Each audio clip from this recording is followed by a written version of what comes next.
All right, guys, going live.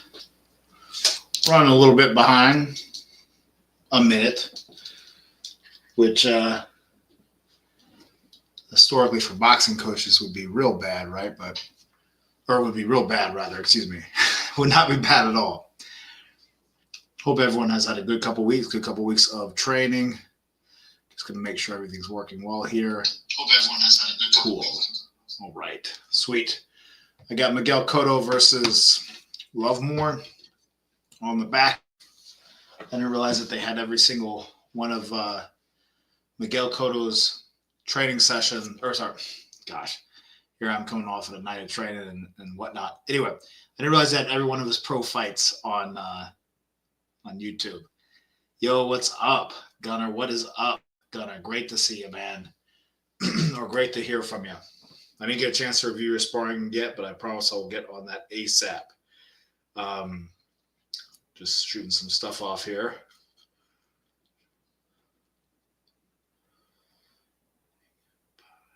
Cool. All right. Well, while we have people roll in here, I'm going to do a couple fun things different today or tonight. I'm going to do a boxing trivia that we can all participate in.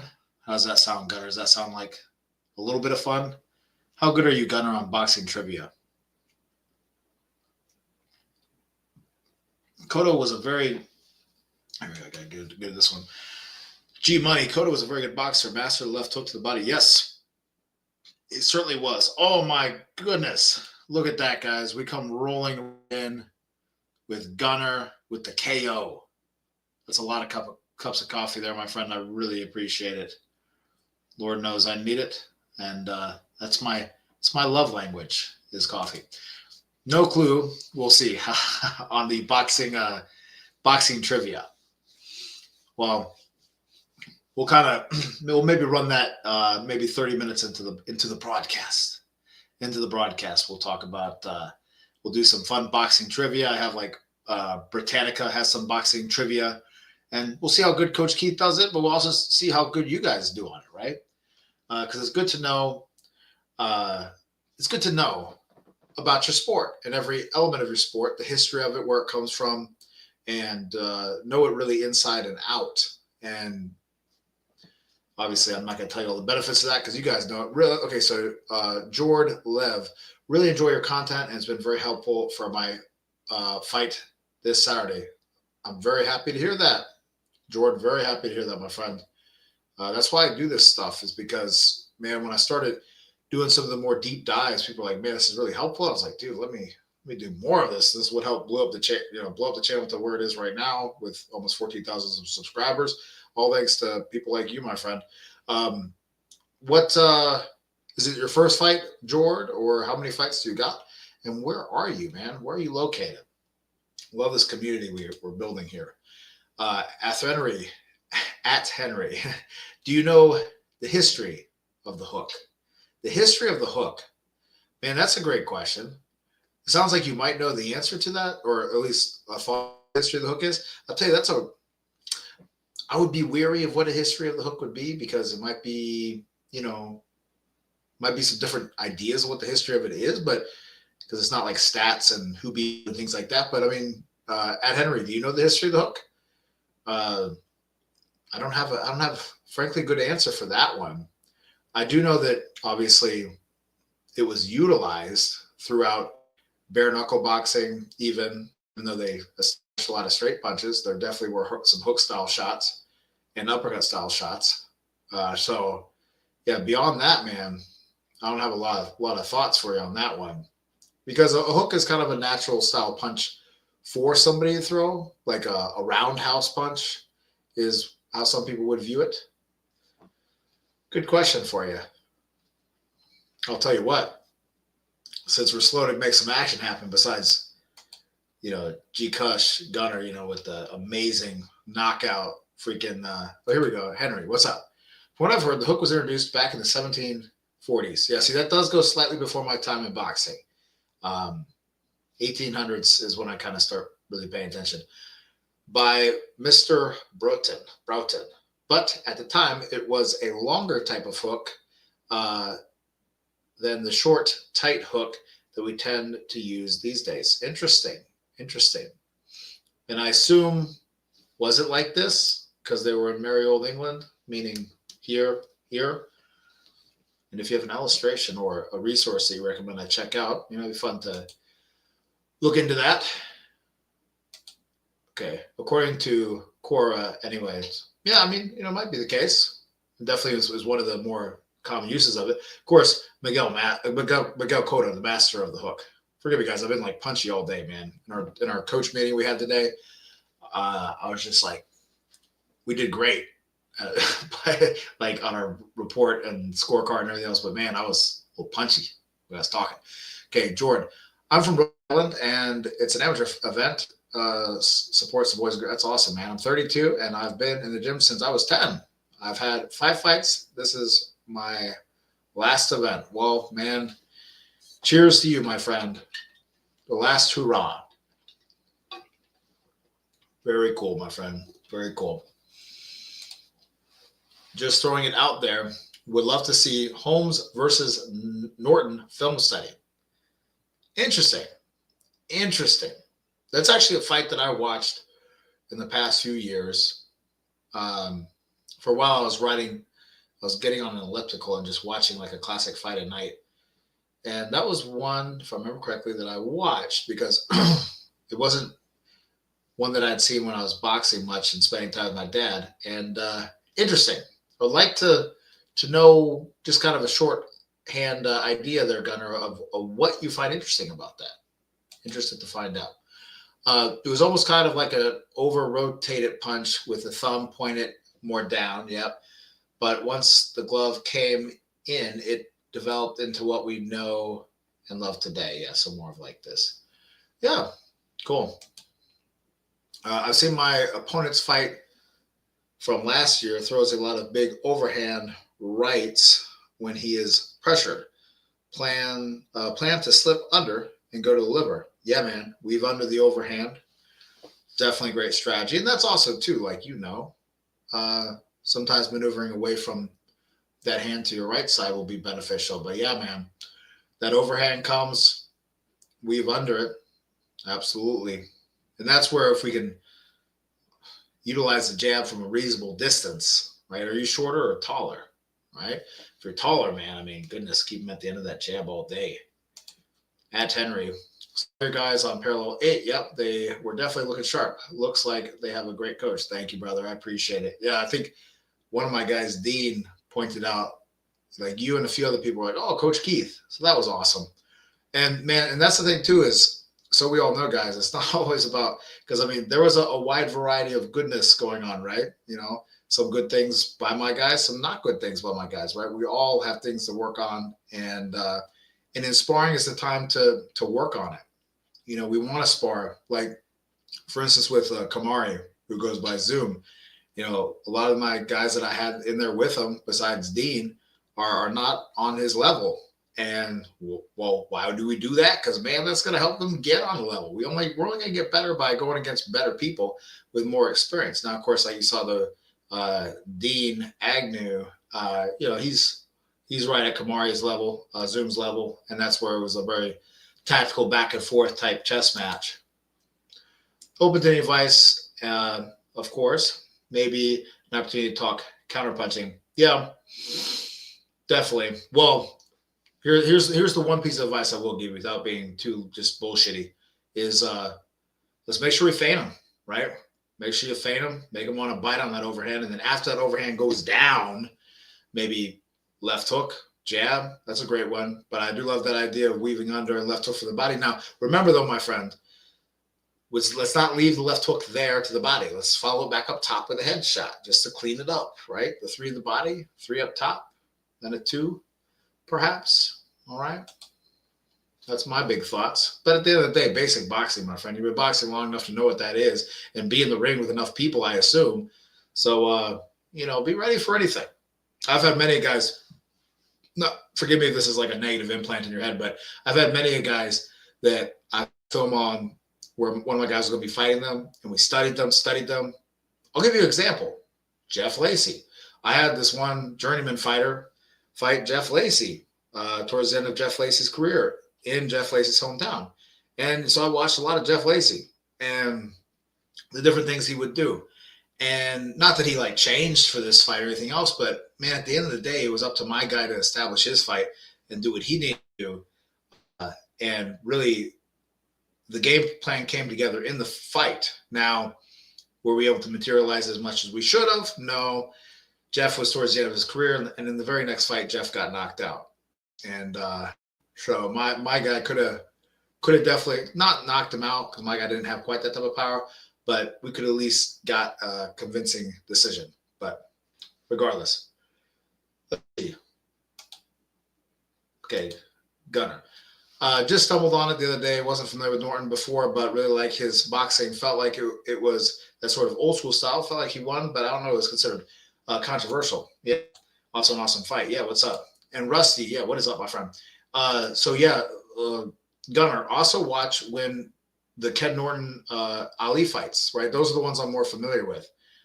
Man, because the three guys to beat Ali close to Ali's prime, right?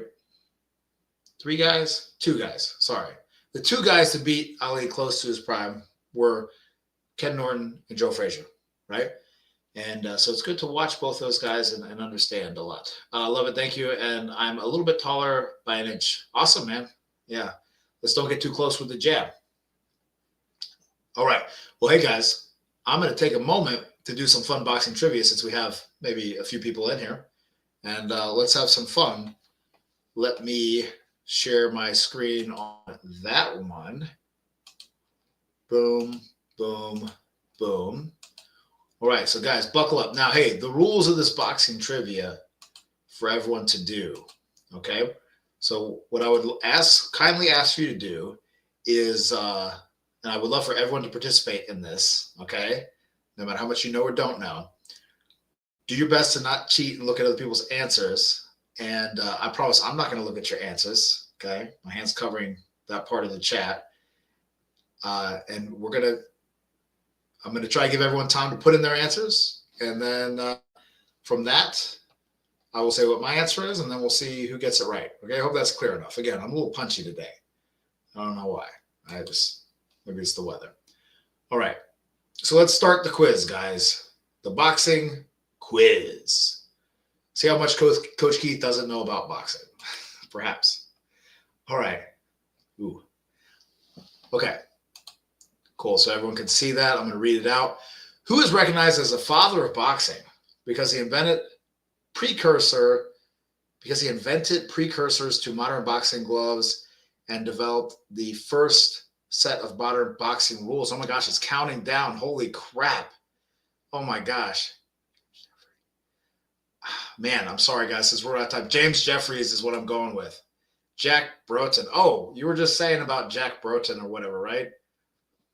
Man. I know Marquis of Queensberry from Modern Boxing Rules. All right, here's another one. Which Academy Award-winning film? Jesus Christ, this is not about boxing. Film documents the Rumble in the Jungle in which Muhammad Ali knocked out George Foreman. What? Which Academy Award-winning film documents the Rumble? Oh, When We Were Kings, right? Gosh. Sorry, I didn't realize it was time, guys. Jeez. Yeah, I mean, there you go, Ed Henry, with that one, dude. Jeez. Okay, let me roll back here. Oh, my gosh. Okay, next one. Cool. I guess I need to just click my answer before the time runs out. Who claimed to float like a, oh, my gosh. Who claimed to float like a butterfly and sting like a bee? Okay, I'm going to click that one. Okay, I know everyone in the chat, you should have the answer on this one. Who claimed to float like a butterfly and sting like a bee? It was Muhammad Ali, right? It was Joe Frazier, right? All right. So who became in 1994? Oh, that's an easy one. The oldest man to win the World Heavyweight Boxing Championship. Cool. So throw who you think it is in the chat. Throw who you think it is in the chat.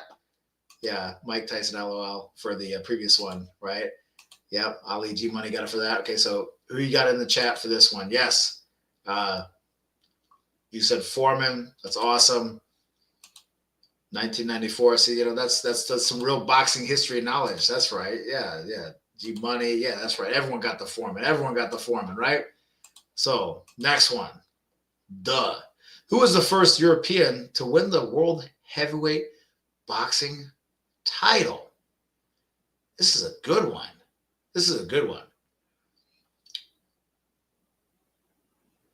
Man, so I'm blanking out when Floyd Patterson got beat by Igmar Johansson. I'm going to say it wasn't Igmar Johansson, though, because was Patterson the first guy to reclaim the title? I'm going to click Lennox Lewis. Oh, Max Schmeling. Oh, duh. Jeez. Man. Yeah, G Money said Bruno. It's hard to have to read them. Yes. No, I will read them. I didn't realize it was freaking time, man. Thought we could have some more time with it. Maybe I'll pick another one. Schmeling, of course. Yeah, right? Duh. Punchy. Jeez. All right.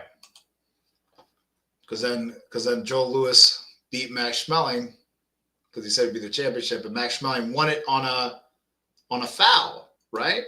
Isn't that right, Ed Henry? Max Schmeling won it on a foul.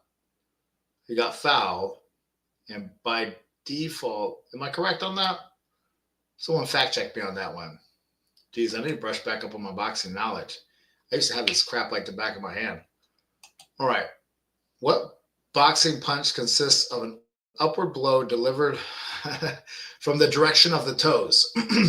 What punch in boxing consists of an upward blow delivered from the direction of the toes, right? Only a freaking idiot would not know the answer to that one, all right? All right. We'll finish this one up here. Bam. Who became, in 1986, the youngest person ever to win the heavyweight championship? Go ahead, guys. Throw it in. Yeah, there you go, Ed Henry. There's a delay. Okay. Who became the youngest person in 1986 to win the heavyweight championship? I'm pretty sure you guys all know the answer to that one. Yep. Let's get, yep, exactly. Yeah, you got to be fast on the typing, right? Because of this damn countdown. All right. Who led the movement that came to be called scientific boxing? Okay. I hope it doesn't sway anyone's answer, but I'm going to say James Corbett. I'm going to say James Corbett and not Bill Science. What do you say? Thoughts on that one? I need to tell you the options. Jack Dempsey, Rocky Marciano, James Corbett, or Bill Science. Jack Dempsey, Rocky Marciano, James Corbett, or Bill Science. All right. We're going with James Corbett. Boom. Was that right? I think it was right. All right. Who was known as the Brown Bomber? That's an easy one, guys. Can you guys throw that in the chat? Yeah, Gene Tunia. I think there's a delay, man, on this. But anywho, who was called the Brown Bomber? Right? Any takers? Any takers? There's a delay, and I'm going to stop. Joe Louis. There you go. At Henry. Joe Louis. Time is up. Boom. Does it penalize me for time is up? Like it doesn't count the answer? Huh. Who was the first light heavyweight champion to defeat a heavyweight champion? Man. I'm going to say it's Michael Spinks. What do you say? Michael Spinks, Mickey Walker, Floyd Patterson, or Archie Moore?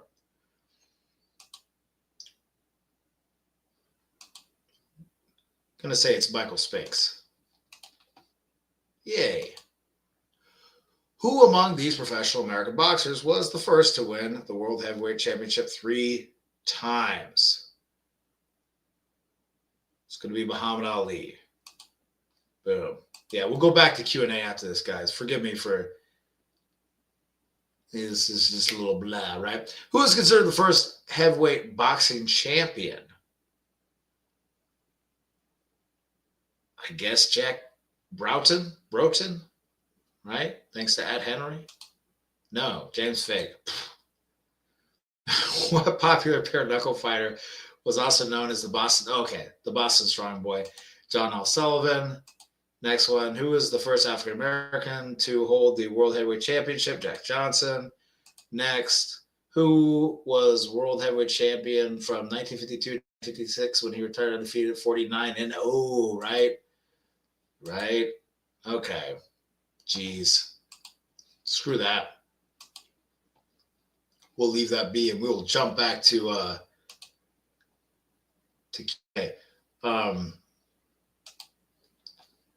First thought would have been Sullivan for the first heavyweight champion, right? Well, so, and again, that's like we all have our own unique knowledges, right? So, from my understanding, the first gloved heavyweight champion was John L. Sullivan.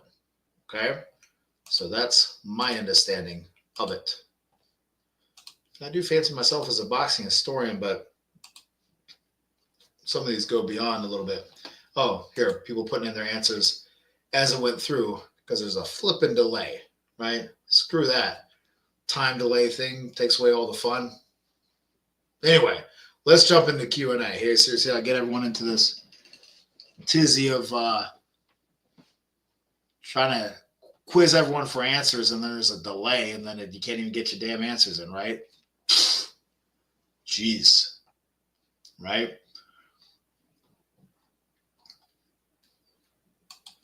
Not Conor McGregor, right? Exactly. Oh, the first European. That got me when it said European, man. I have to admit, I'm so damn American. I was just thinking, Great Britain, Great Britain. All right. Here we go. What fighters? So again, forgive me for that sidetracked whatever there, guys. All right. So what fighters or fights do you recommend that use a lot of in and out movement? Off the top of my head, it's just one of those days. I don't have a good one on that one. Obviously, just to pick a very contemporary example, I mean, just because it's become such a popular topic, is fighters like, for instance, Bivol, and he's top of mind right now. Watch a lot of his fights. He does a lot of great in and out, but a lot of any Cuban fight. Also watch a lot of the amateur fighters, because really it's an amateur style is what it is. The long amateur fighters. Yeah, running a blank on that one. Great question though. His name, the Russian guy, Lomachenko. So does he does a lot of in and out, really? He does a lot more lateral, I would think, right? But, tell me what your opinion is.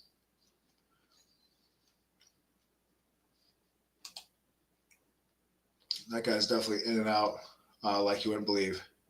True Boxing on YouTube, that guy's... Huh. Should we go into that rabbit hole and check that out? Forget it. We won't. Now, let's do some training questions, guys. Let's do some. Again, I feel so guilty because I threw everyone off with the Q&A thing. Here we go. All right. About fighting. Awesome. Thank you, Serial Master. You are the best for getting us on track. I know with an excellent question that you're about to ask. About fighting. Stance. How much do you tilt your pelvis forward and how much do you bend your knees? That is such a great question. It does vary a little bit, but if you'll, for instance, look at these two gentlemen right here, right?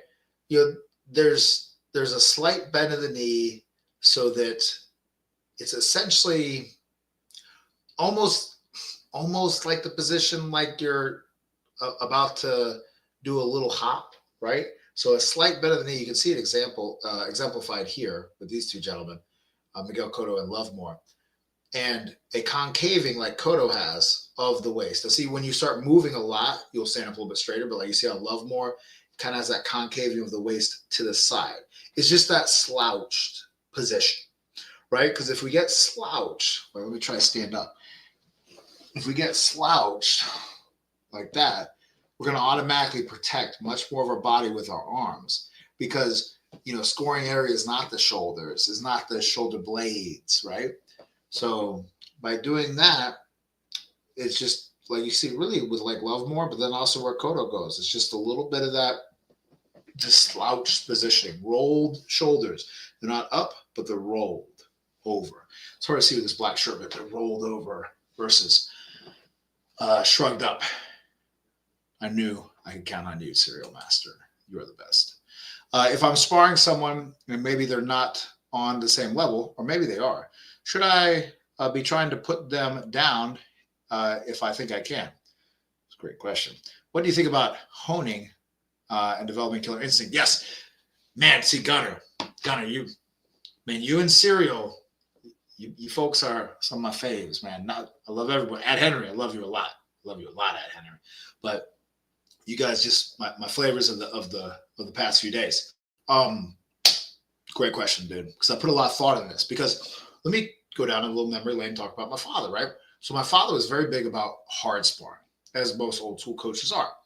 And it was all about now again, he didn't want to see people just brutalize people to hell, but hard sparring. If it got too hard, then you stop it, right? And then he did his best to take all the necessary precautions to make sure the sparring wasn't as dangerous as it could be, meaning Vaseline up the gloves a lot, Vaseline the face up a lot, just doing all that stuff.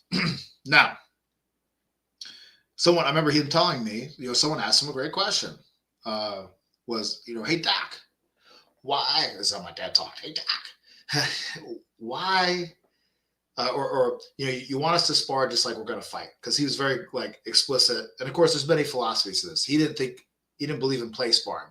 And there is a time and a place sometimes for play sparring. And you see people that can be successful with that, and that's fine.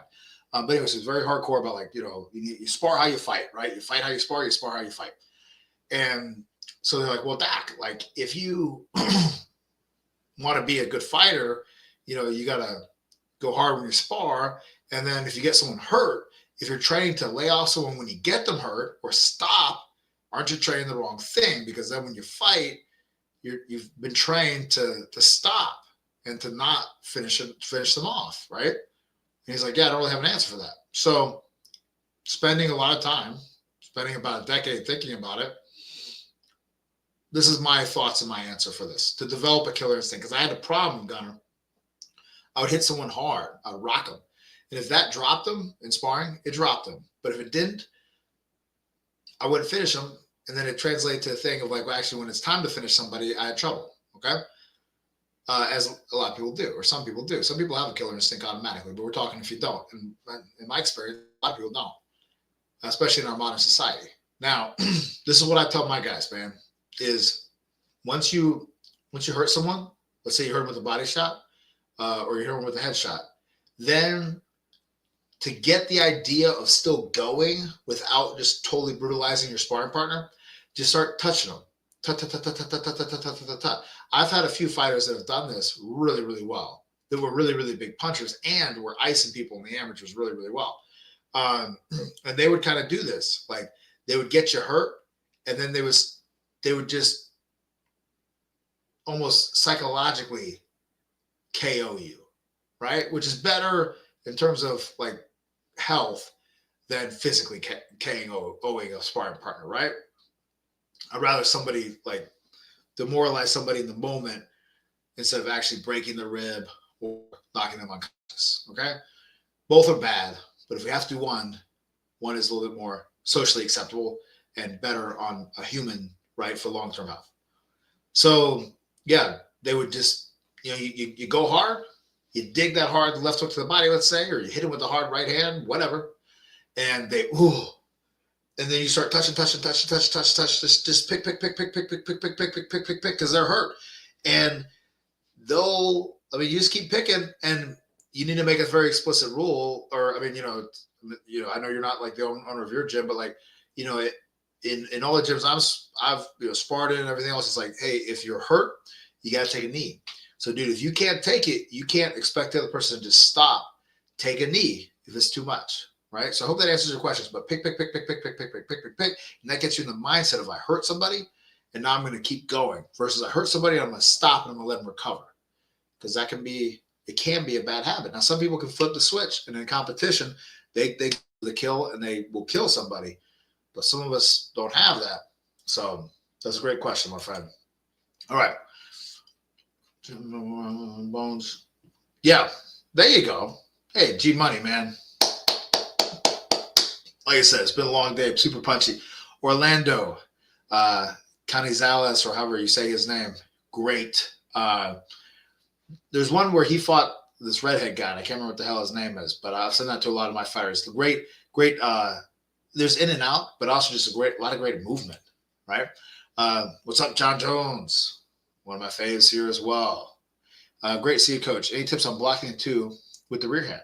With heavy hitting guys, I find it very hard to use this tactic when they're throwing with real force. Yeah, great question. It does become a timing situation, right? Because if you can tense that arm up at the right time, you can be okay. But I definitely am with you that you will take a little bit of it. Depending if there's like just massive amount of power on it. Now you can also mixing in smothering the shot as you do it that can nullify being at the end of the punch. All right. And, but it's like when you watch, here we're watching Miguel Cotto, who's a very masterful, just a good boxer in so many ways. Right. When we saw him fight Canelo, there's a great example of him catching a right hand. And, he's up against his face with it, took off a lot of the shot. And, a big shot by Canelo is a big shot. But I'm with you. It's easy to kind of pop yourself. Thanks, Coach. Really appreciate the advice on yep. So that's my biggest tip for you on that. Then also sparring some people outside of your gym where it's like explicit, like, yo, we're going to go hard. And unless you take a knee, we're going to keep going. Right? Serial Master. Any tips on not overthinking technique? I tend to prefer super fixed steps when learning anything, but then it leads to having to think of every step sometimes. It leads to a lot of hesitation. Yeah. So great, man. That's great. That's a great question. Again, Serial Master in contention for one of the great question askers. So the advice that I've given a lot of my guys, one guy, for instance, Dean No Heart Agnew or whatever his nickname is, who was on that Parallel 8 rocking with Zoom and looking sharp. Dean used to be an overthinker a lot of ways. And one of the things that I told him, and I've told a lot of my guys, but I think of him recently, is just to trust your training. So, like, yes, breaking down things in training is fine, and, all that. But, look at Cotto mixing in the head and the body shots. And then he turns them as Lovemore tries to smother. But if we once you do the training, though, what you got to do, Serial Master, is you got to then just trust your training. Right? So you got to just throw it all out there.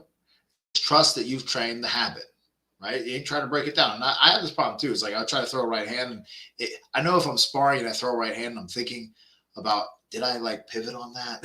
Stuff like that. It's like, dude, my mind is not on the right things at all, right? So again, just trust your training. I've told that with people going into fights, and they do just a lot better. Just free your mind and execute. Trust that you've built up at least enough of the habit of the right thing that now you're going to focus on more meta techniques. All right. Hey, Coach, quick question. Everyone / my coaches say that I punch insanely hard and that I'm fast. I don't believe it. I have a hard time believing it. Any advice? Also, how do you handle a loss? Great questions. Well,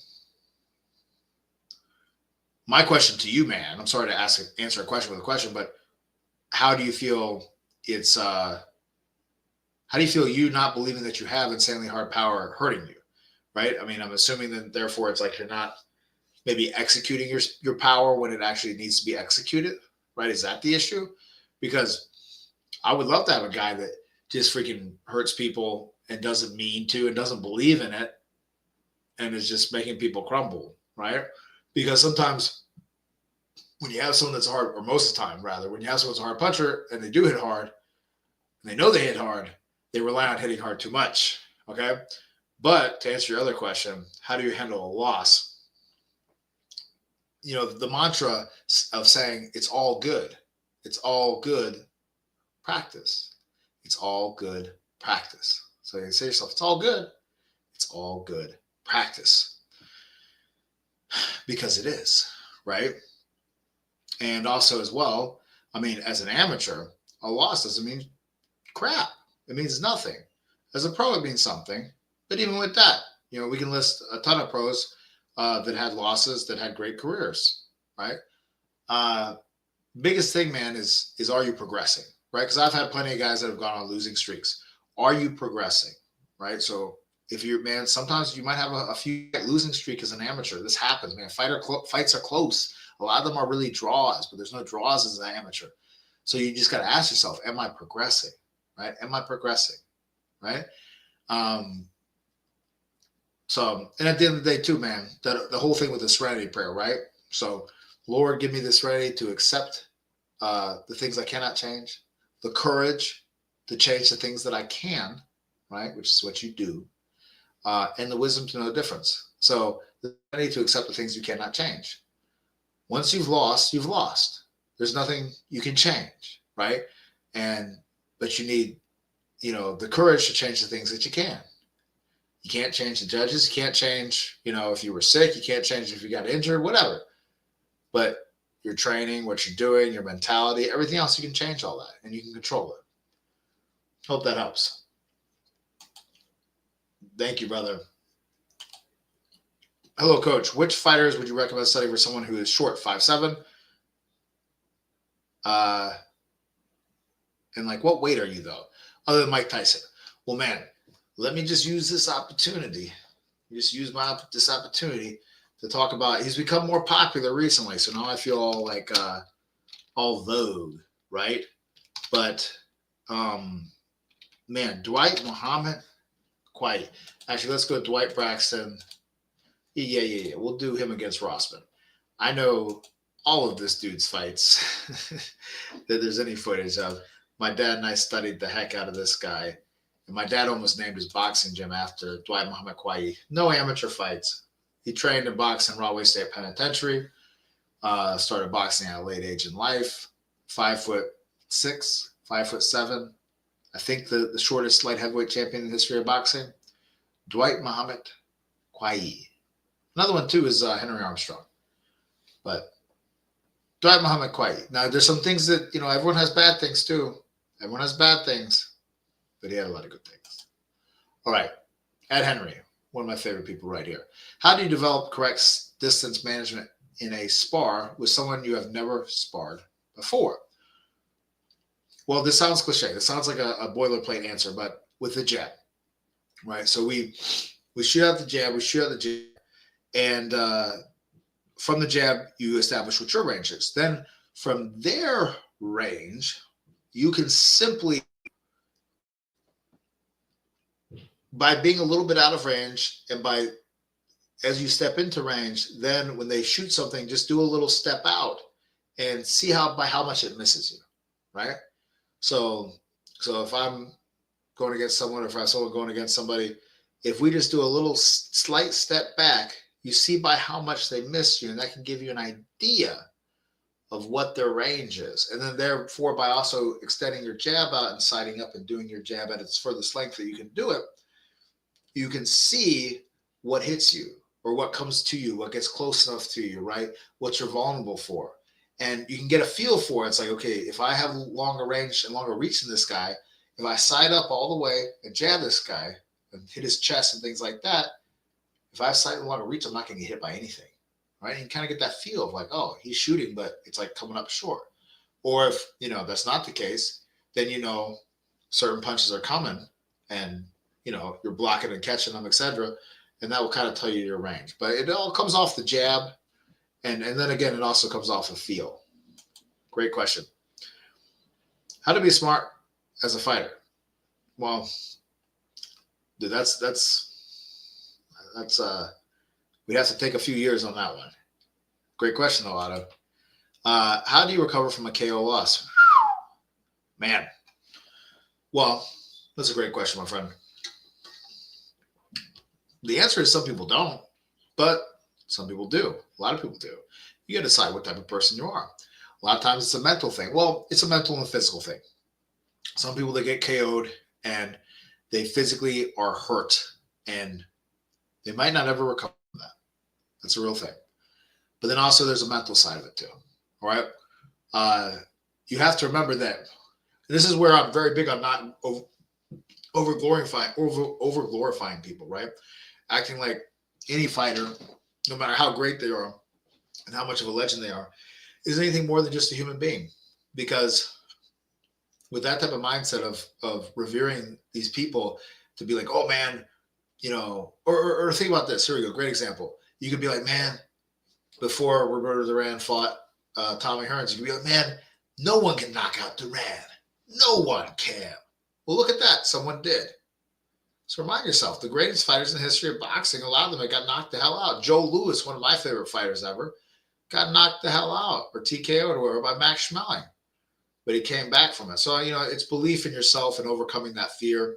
And remember, fear, they say, is the unknown. But, hell, once you know, now you shouldn't be so fearful because you know what it's like. You know it sucks. You know it's scary. But now you know you've been there, right? So there's no more question mark there, right? And but you got to ask yourself, what type of man or what type of woman are you, right? You the type of person that comes back better? Or are you going to crumble under the pressure, right? And are you going to be one of these people like Joe Louis, like Roberto Duran, who has a horrible, devastating knockout loss and comes back better? I've had a few guys, not a few, I'm making it sound like I have a lot. I've had just a couple guys get knocked out. And through proper rest and then just rebuilding up your mentality, you can overcome it if that's your situation. G Money, hey coach, do you have any drills for a fighter to develop a good, effective jab? Well, check out my jab video if you haven't already that I came out with. And I talk about just a few different things with that. Not offhand, besides if I was like specifically working with you on some things to do. But to give you a super, super, super, super panacea quality answer is, dude, go in the gym, spar everybody with your jab, right? And brutalize them with your jab and through fatigue almost and everything else and out of necessity. I've seen people develop a good jab. Sometimes that was the case for myself too, where my jab got better through that out of necessity, out of nothing else is working. You can't get anything else. You're tired as hell. And now you're actually loosely snapping that jab, just like Larry Holmes, right? Just like some of the best jabbers in the history of boxing, Sugar Ray Robinson, right? Hope that helps. Thanks, Coach. I'll meditate in response to my question. Thanks, brother. How do we practice timing? That's a great question. So you practice timing, I would say largely by going against people that are a little bit lesser than you and sitting back and defending and focusing on countering. That will allow you to sit back and really focus on timing. And then second to that is focus on more of the concept of painting people with punches versus trying to punch them. All right? This is something a lot of fighters do. They, instead of trying to dig their shot, just like Kwai dug that big right hand, they just touch. Because your timing can get affected by you trying to load up a shot. So if you can get a feel of just touching, timing, getting the cadence of when the punch should be thrown and when it connects, then when you start to jack up the power a little bit, you develop better timing, right? But timing comes through defense and also throwing when someone throws. And you can do that against same level, right? Obviously, but if it's something that you're not very good at and you need to work on, take a back attack and go against lesser people and then try to throw inside of their punches, right? Just touch them, right? Just touch them inside of their shots and get brilliant timing. And you'll be amazed how you can actually, don't just blindly do it, be thoughtful as you're doing it, but how you can really get a feel for what it feels like to drive a car or drive a fight like that. What are your thoughts on Mexican style boxers? Stay close to each shots and let them know they can't hurt you and have variety in offense. I go to Caleb. I guess you go to Caleb Plant's gym. Caleb Plant's gym in Vegas has a Cuban style. I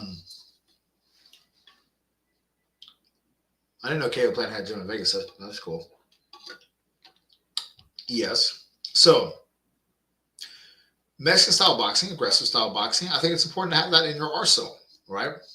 As we've seen, it comes to mind if you saw my fight study talking about the Conor McGregor versus Floyd Mayweather fight, where Conor was like interviewed afterwards, like, oh, he came at me like a Mexican. I didn't think he would come at me like a Mexican. Oh my gosh, I've only seen him sit on the ropes, Lucky Charms. And you need, in my opinion, shut the mouth, boya. You need to develop a little bit of everything, man. You need to have the movement of a Cuban and be able to box like that, and with rhythm. And you need to have a little bit of that come forward style, right? Because also too, when you say like Mexican style boxing, I mean, think about when you talk about Mexican fighters, right? So like all these kind of things are misnomers to a degree, right? It's like Lomachenko and Bivol are both from the Soviet boxing training system, but frankly, they fight very differently. Okay. I mean, even like someone like Kovalev and Bivol fight pretty differently. Or Gennady Golovkin. There you go. Even better example, right? Like granted, Kovalev and Gennady Golovkin, powerful, but Bivol and Gennady Golovkin from the same system, or Gennady Golovkin from and Lomachenko, very different fighters. Okay, or and to take the Mexican style, so you got like Juan Manuel Marquez, one of my favorite Mexican fighters, and you got Julio Cesar Chavez. There's a lot of differences, right? Now you can say Marquez is unique, he fights on the back foot, but I mean, hell, I keep on forgetting the dude's name. I need to remember his name, but at Henry, you posted it, or someone posted it. G Money, maybe. Mexican fighter, excellent footwork, right? Anyway, so yes, you need a little bit of everything. But like when I was in Mexico with my father, like my father would tell a lot of these guys, like, hey, like you're not gonna have a long career with how much you get hit. And a lot of these guys get hit too much because they're too gosh darn macho, and that's no good. We don't need to be like Mickey Ward and Arturo Gatti. Okay, that is a bad thing.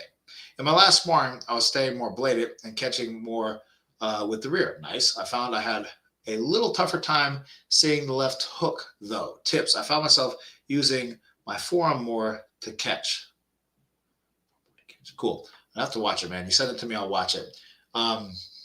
One of those things I'd have to watch for. One thing is, let's wait and see, right? When I watch it, I'll see. But now that we're more bladed and sided up, the position of blocking the hook is different, right? If you're a little more square, this is where we block the hook. But the second you get more bladed, then all of a sudden the hook has a pathway. So if I'm like this and I'm a little more square and I'm used to kind of doing this, which I know you are a little bit used to doing this, the moment we get more bladed, we get like this, and then the timing of this gets off, right? So start working a little bit of defense from that more bladed position, and you'll get a little more used to it. You realize, dude, you can go from here to block a hook a lot less than when you're a little bit more open. You got to go from here to all the way around here to use the backhand, right? It's a lot more work. Great question. Hope that was helpful.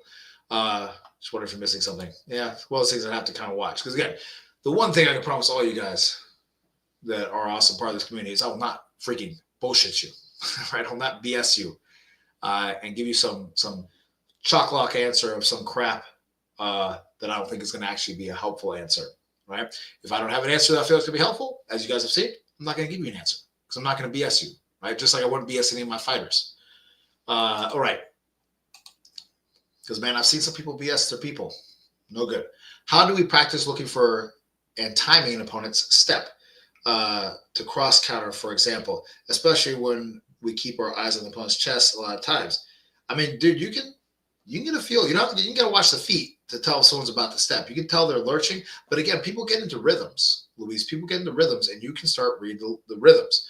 Are you saying to step with a jab to counter the right hand over the top of the jab? I mean, with that, man, it is a little lurch to the body. Or you just get the feel for it. I mean, you tell me if this is the case, but aren't you starting to get the feel for when someone's about to throw, right? For when the timing of when they're going to throw a punch, right? And if you haven't got that feel yet, just give yourself more ring time. But it will come if it's not already there.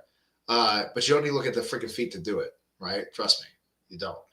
How do you get over feeling bad for hitting sparring partners hard? I tend to go very light. Landing well-placed shots, but people kind of just walk me down and end up on the back foot. There's like two questions there, all right? Again, check out this amazing Dwight McQuarrie. So this guy, mean, nasty attitude, right? Like the mean guy having fun being mean. And look at that, like left hook, man. Beautiful looseness, everything else, composure. Oh my gosh, there's so many things that I think everyone can learn from Dwight McQuarrie. Man, great slip in the right hand, and Bob the counter right hand. Excellent type stuff. I'll tell my quick story on when I finally started icing people, because I would hit people hard, but I wouldn't like put a few hard shots together to actually ice them. And this one guy I used to spar all the time, southpaw, my size, similar experience. And man, I went to the bathroom. I was like, dude, I'm just gonna, because I've been having a problem with it. It's like, man, I'm just gonna do everything within the rules to kill this person, right? This is a sparring session, right? But we're gonna go hard. And my dad told this guy, hey, like if it hurts, you take a knee or whatever, right? And so I had that mentality of like, it's just like squishing a bug. It's not emotional. This goes back to your training. Like you gotta, big thing. And so many of you guys, I bet, do not do this, all right? And this will be helpful, right? When you hit a bag, do you picture a person? I remember my dad asking me that question, right? And I asked my fighters that question too. Hey, like, when you hit the bag, are you visualizing a person and the people you spar, the people you fight, etc.? Most of the time, the answer is no. So therefore, you hitting the bag doesn't translate much, if at all, to that. You have to picture a person, and you rip on that bag, picturing a person. Trust me, it will help you rip on a person. All right, because that is the sport, right? Don't go, pitching the ball at the batter slow all the time, whatever, or not hit the ball with the bat as hard as you can in the right way. This is part of the sport. If you can't jab, you lose a period. Well, I mean, yeah. Man, real earn CEO. Man, what is up? Can Winky Wright style work for a heavyweight? Yes. And I'm not just saying that because you dropped me a freaking nice little shot of espresso there, man. Yes, it can. Why? Because Winky Wright, his style is largely basic boxing, right? Catching, hand defense, great stuff. But, I know you're talking about this. Yeah, it can work. It can work. It can work. Because also, too, one reason why it can work? One reason why it can work is that smaller guys generally have better technique than bigger guys, right? Particularly heavyweights. So what he does technically as a lighter weight fighter, you can translate and synthesize as a heavyweight fighter. Now, the opposite is not always the case. If you take, again, this classic example, right? I know I'm sorry. I'm sorry to this guy who's one state over, right? Who he came to some of the fights, before anyone knew who he was and everything else and whatnot. He's a nice guy, but I'm sorry, Deontay. But I got to use the example. I'm sorry. I'm sorry. Let me stop using Deontay. Much respect to Deontay, man. He was a bronze medalist, heavyweight champion, everything else. Did something that I could never do. But let's use George Foreman. George Foreman, if you try to box like George Foreman and you're small, right? You're like 135 pounds, 147 pounds, right? Even 165 pounds or 60, dude, like it ain't going to work. It ain't going to work. But the opposite is often true. By the way, guys, can you throw in the chat, who are the two guys that Muhammad Ali, at least from my understanding, based a lot of his style off of? So he based a lot of his style off of two guys. Now, granted, one, him listening to Rocky Marciano fights on the radio as a boy inspired him to maybe want to pursue boxing, along with, I guess, perhaps someone stealing his bicycle, as the story goes. But there's two guys that stylistically Ali based a lot of his style off of. Put in the chat if you have any thoughts about who that might be. Great question. Did I skip over some stuff? Okay, here we go. Let me go back to, hey, coach, you recommend sparring no more than twice a week? Yes. What do you think about scaling up sparring intensity as a fighter approaches and even adding other sparring sessions? I mean, I'm just not a fan of it for long-term health. Like, now, granted, like, I ain't going to tell you it ain't going to make you better. It's going to make you better. But at what cost? Also, here I'm going to kind of reach out to MMA here, but one reason why they stopped doing so much hard sparring, particularly at a higher level, is, they have the ring time already, but then they felt like they were getting hurt more in fights. right? Because I mean, dude, you go into a fight and you've been getting subconcussive injury to your brain, building up to it, my friend. I mean, that could lead to a bad result. Depending how much you're getting hit.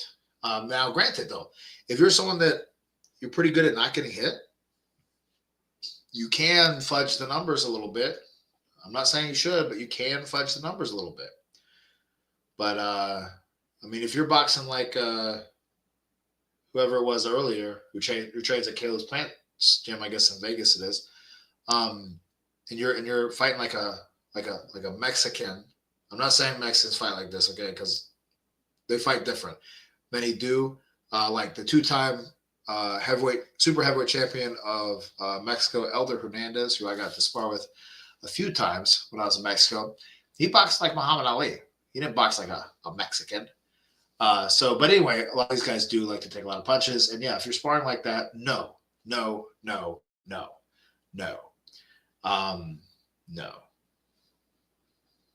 Hope that was a helpful question. I see freaking Siri dropped. Oh. You. Thank you.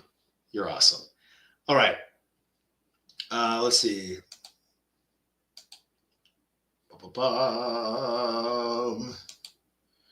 Now this is where drills come into play. Do some drills, controlled drills, right? Different things. Working defense against smaller people, stuff like that. Look at Kwai's jab. Let's just pull that back real quick, guys. Let's just pull this back real quick. Look at that, right? Brilliant. Pow. Pow. Ha ha. You got to love it. Great stuff, guys. All right. Okay, let's go to, hey, Coach, what's a good hand position for Muay Thai, same as boxing? I think everyone here knows what my answer is going to be, and I promise I'm not trying to be mean, but I don't know anything about Muay Thai.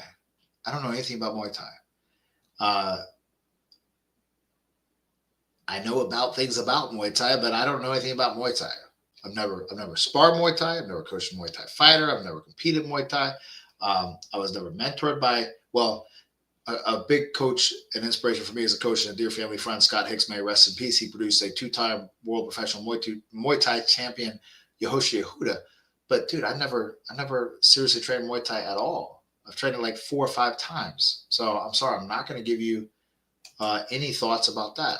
I'm certainly not qualified to talk about that. Nice right hand coming crossing over the jab. And then he walks him down, boom, steps him with the left hook. If you feel bad for hitting hard your sparring partner, then don't do it. There you go. Yeah. Well, true. But if you want to do it and have trouble doing it, right? Because people do have trouble. Dunk, Muay Thai hand. Positions are great for Muay Thai unless you're going to get someone with actual boxing training. Or you say Muay Thai, okay. I'm sorry, did I understand the question? All right. The Muay Thai hand position is, yeah, you're open for body shots, things like that. How can you tell when someone will throw a flurry of combos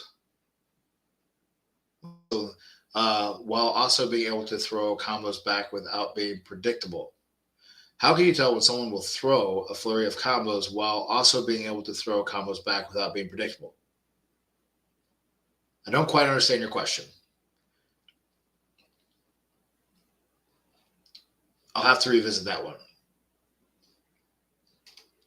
Sheree Rob. Oh, so a bit talking about the Ali and Ali inspiration. Sheree Robinson, yes.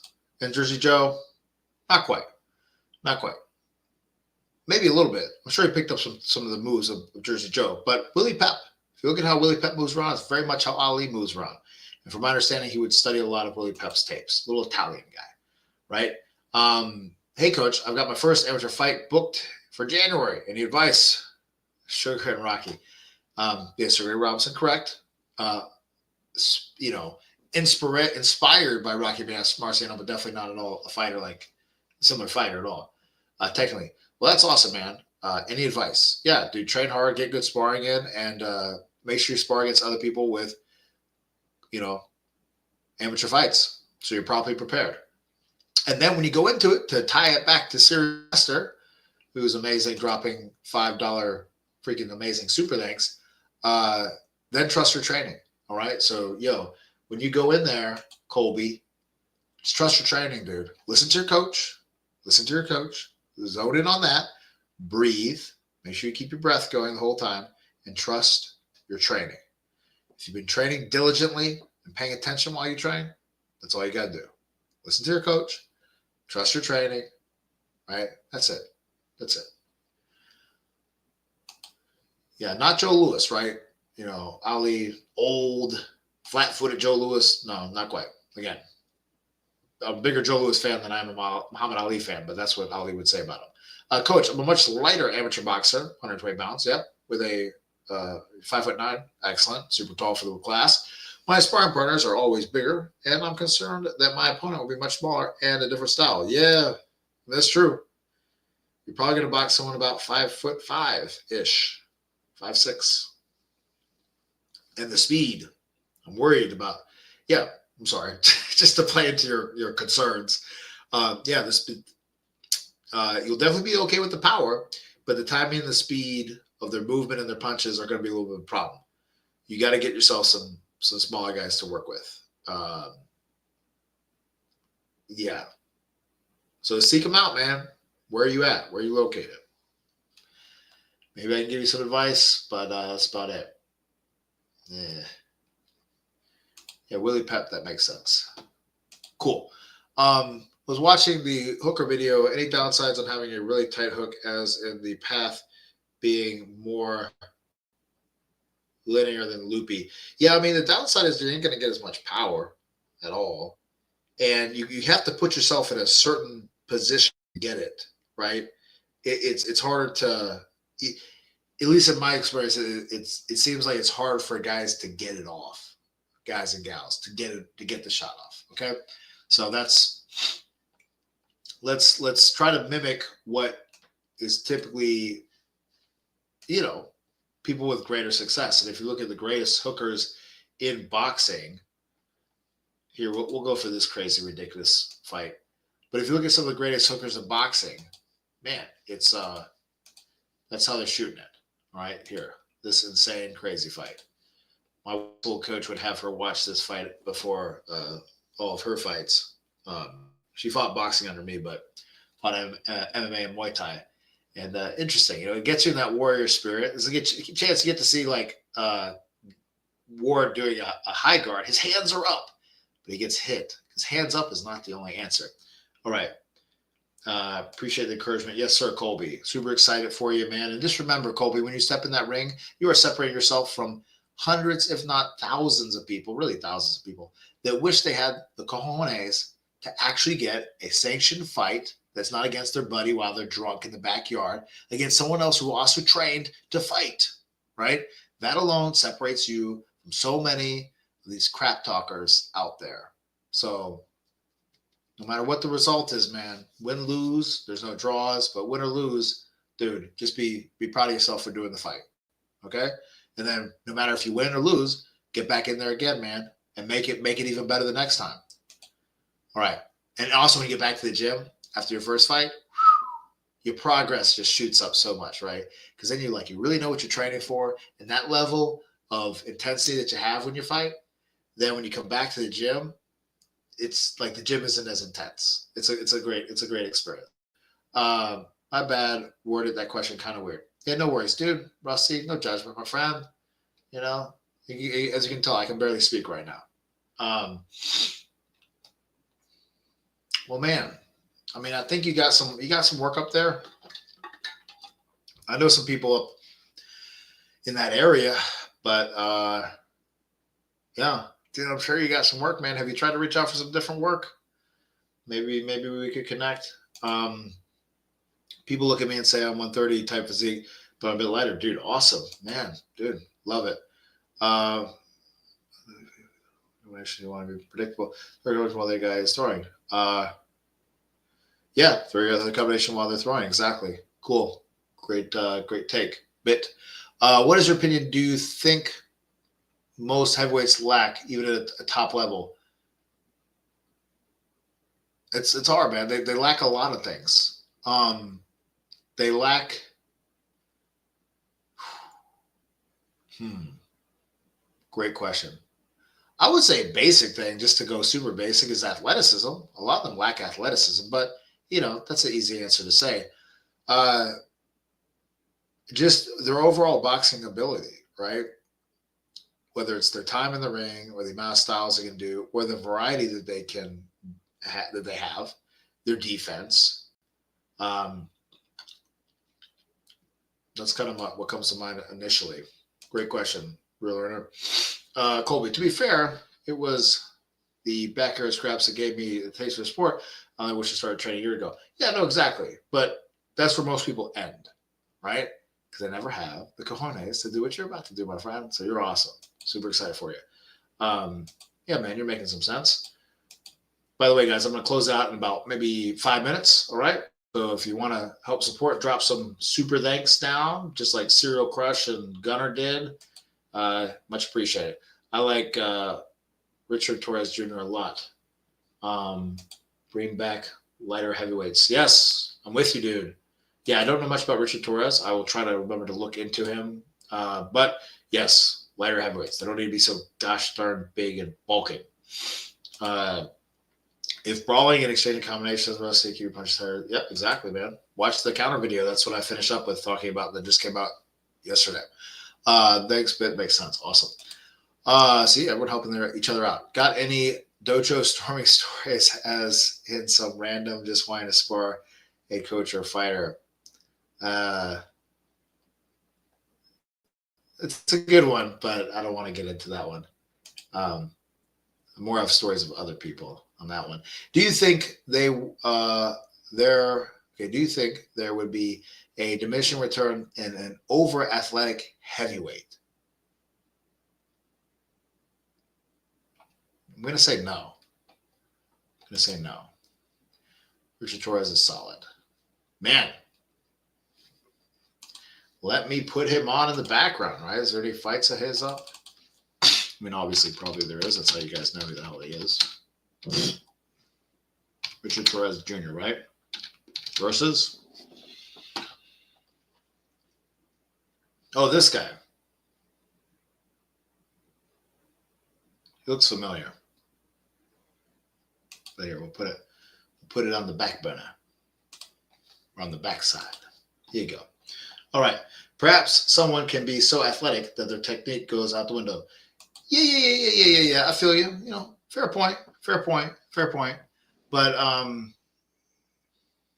no. There's a rabbit hole to go down there. I'm not going to go down it. Oh, you mentioned doing a video on being a cut man. Yes. Not something I'm interested at the moment, but still curious. Yeah.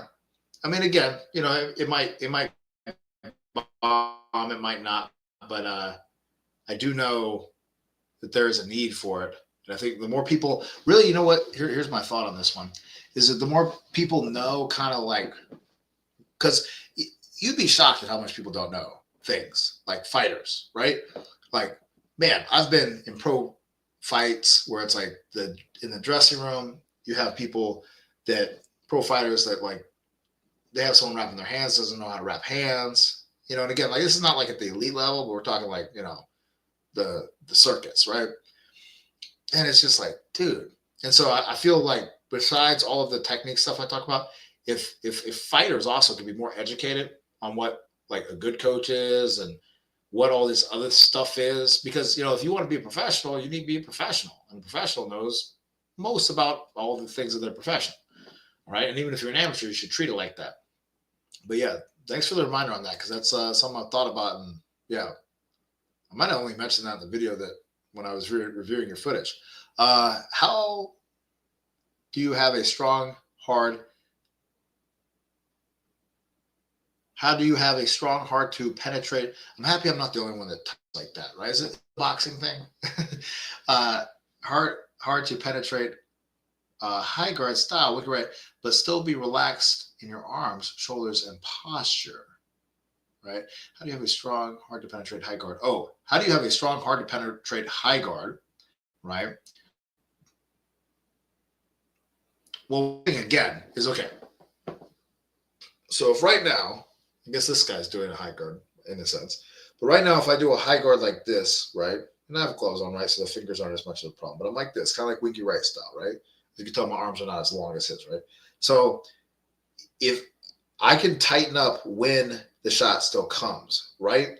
So that's part of it too. If I'm just like totally limp here or totally locked down tight, then there's going to be some fatigue that happens. But I mean, man, through some of the fights that I've watched of his, I mean, he's here. He also catches shots. It's not just him automatically doing this.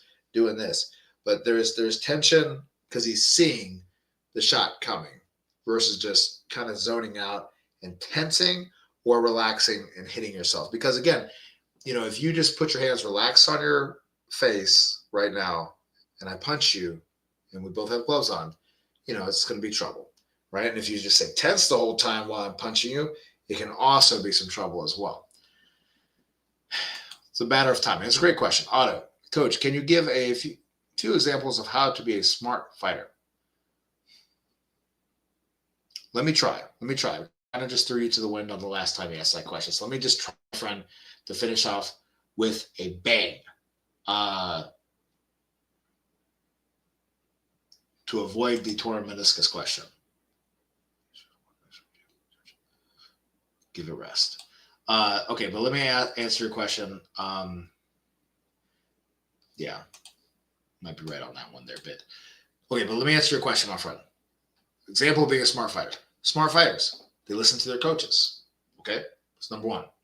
Okay, so when you're sparring or fighting or whatever, listen to your coach. That's what a smart fighter does.